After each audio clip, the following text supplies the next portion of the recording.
kita melalui fasa-fasa akhir Ramadan ini, kita tidak boleh beranggapan bahawasanya ibadah itu hanyalah pada qiyamul lail, pada membaca Al-Quran, pada menunaikan salat dan menyebut nama-nama Allah sebanyak-banyaknya.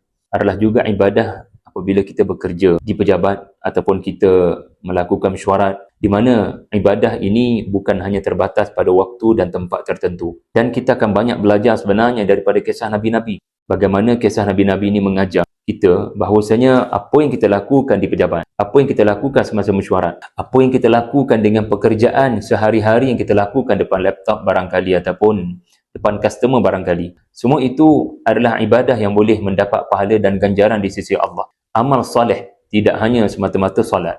Amal soleh juga adalah 8 jam sehari saudara-saudari melakukan pekerjaan di pejabat. Saya sebut begini kerana dalam juzuk 22 terdapat satu surah yang namanya surah Sabah, dan terdapat di dalamnya ada kisah Nabi Daud AS yang mengajar kita apa itu amal soleh.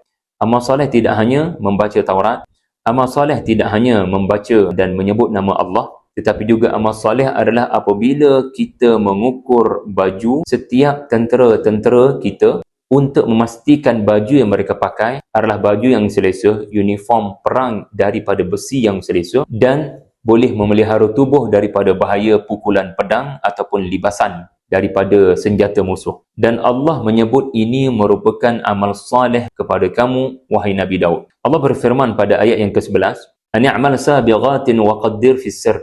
Hendaklah kamu, wahai Daud, melakukan perbuatan mengukur setiap baju, pastikan labuh supaya tidak ada ruang masuk senjata tajam daripada musuh yang menyerang di medan tempur. Kamu tahu bahawasanya besi sudah pernah digunakan untuk jadi uniform, namun tugas kamu adalah untuk membangunkan satu satu uniform yang tak pernah dibangunkan sebelumnya, di mana tidak boleh masuk senjata-senjata musuh, dan pastikan setiap tentera itu selesa bila memakai baju besi berkenaan dan tidak mengalami berat.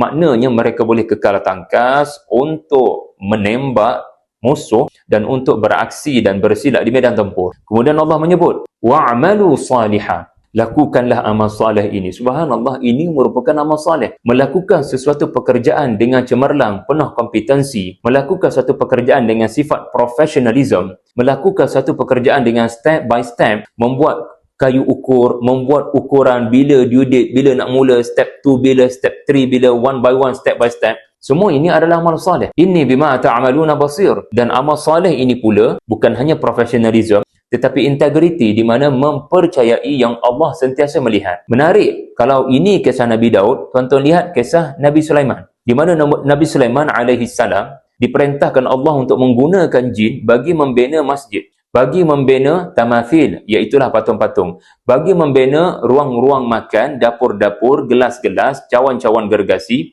untuk memberikan makanan minuman percuma kepada masyarakat dan rakyat. Ini juga adalah amal soleh. Amal soleh bukan hanya anda seorang diri membaca ayat-ayat Allah untuk mendapat pahala.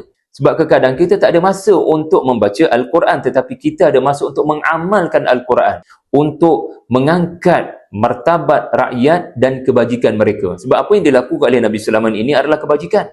Dan Allah menyebut, wa'amalu, i'amalu ala Dawud syukra, wa qalilun min ibadiyas syakur.